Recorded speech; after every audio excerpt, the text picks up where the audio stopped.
And we are back with the fifth and the final segment of the GSMC Sports Podcast presented by the GSMC Sports Network. And in this final segment, we are going to be looking at the NBA Power Rankings that were released 30 minutes ago, I should say, to about an hour ago. And hold on just 1 second. Let me just go ahead and pull up this list. And let me pull up the schedule a couple weeks ago. And there we go. You guys should... Okay. So you guys don't see it on the screen. That's nice. All right. Let me just... There we go. Now you guys see it on the screen. All right. So first team is, of course, the Oklahoma City Thunder. They recently beat the Boston Celtics yesterday. They won 105-92. Shai Gilgeous-Alexander dropped 33 points, 11 rebounds, 6 assists, 3 steals, 2 blocks, a chase down block on Jason Tatum. Jason Tatum put up another mediocre performance, 26 points, 7 for 17. And he did record 10 rebounds, but again, for his standards, in my opinion, they were rather mediocre. I'm more looking at the field goal percentage being mediocre more so than the actual stats, right? A majority of his points were accumulated at the free throw line, and you remove those free throw points, he would have had only 16. Jaylen Brown ended up recording 21 points, another mediocre performance. Derek White played pretty less than mediocre in that game as well. 11 points, 4 for 13. And, I mean, this was really all OKC. Now, the fact that they do not have Chet Holmgren, and they're still winning these games, is nothing short of impressive. And, I mean, they deserve to be ranked higher than the Cavs, in my opinion. And they have a winning streak of 15 games. They're tying the Cavs' 15-0 start for the longest streak in the league in the last 2 seasons. And Cleveland, they're also a competent team, 31-4. They've just been on fire in both of these teams. I wouldn't be surprised if the Celtics are back up above the Knicks, which makes zero sense in my opinion. I mean, personally, I wouldn't do this. The Knicks, they did have an embarrassing loss to the Chicago Bulls, which is probably the biggest reason as to why they're moving down.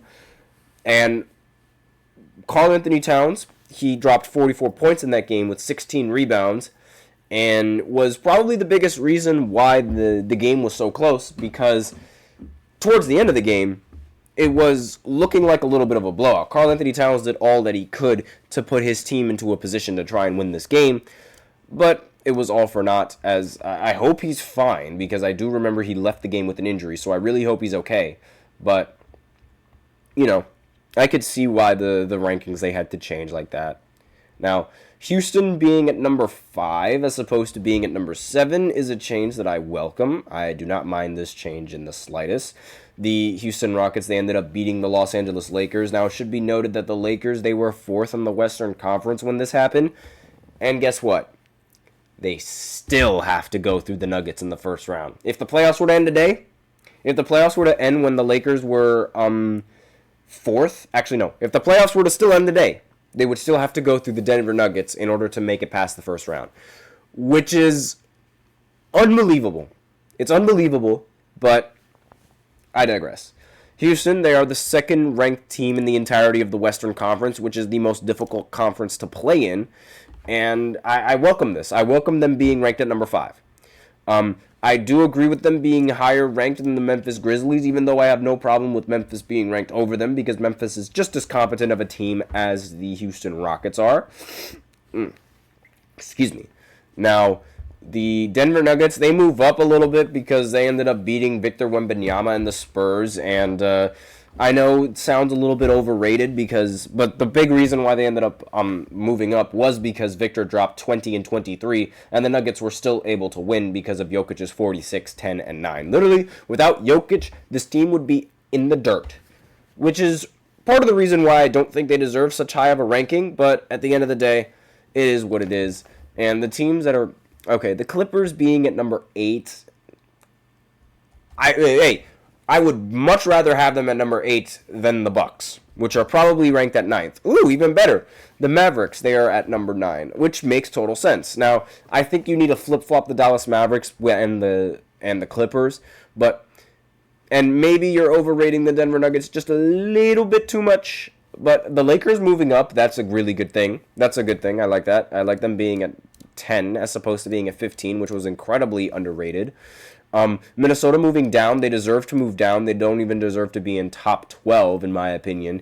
Pacers moving up a little bit, I think a little bit preemptive, but again, they did beat the Phoenix Suns, which was a team that used to be in the top 10, but they have regressed a little bit.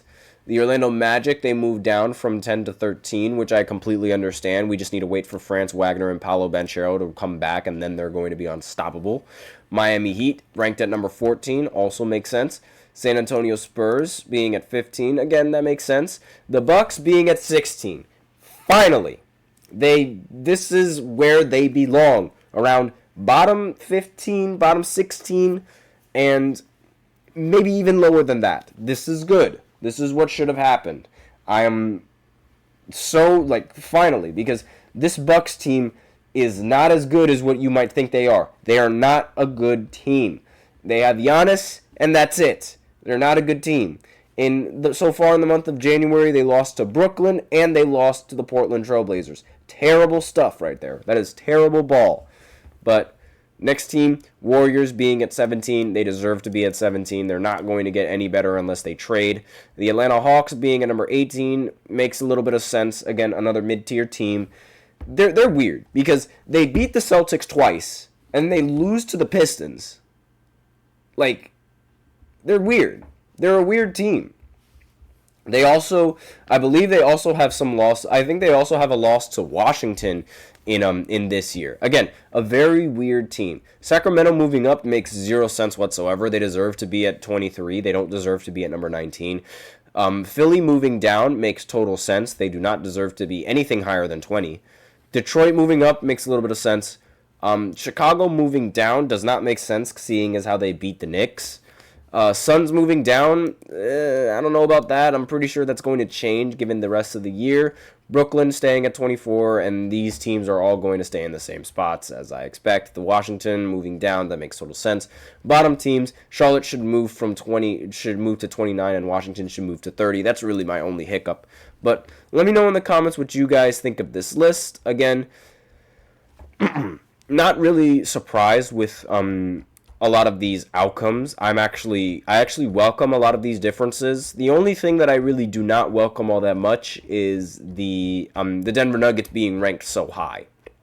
I don't think Denver would be nothing without Nikola, and that should be something that these power rankings should take into account. I understand that the Denver Nuggets, they are in the playoff, right? They are in the playoffs if the season were to end today, but still, I think that's a little bit too much. I think that's a little bit too high of a ranking. But again, let me know in the comments what you guys think of that.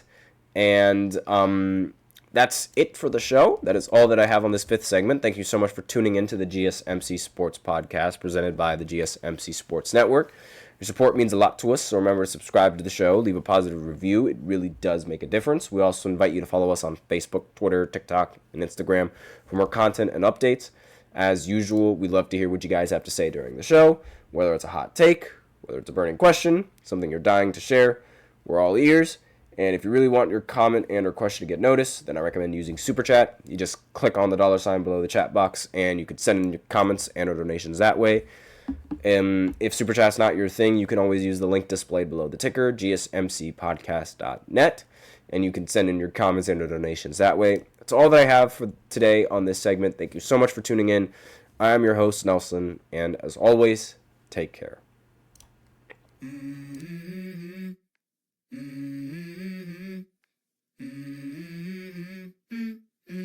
Let's go.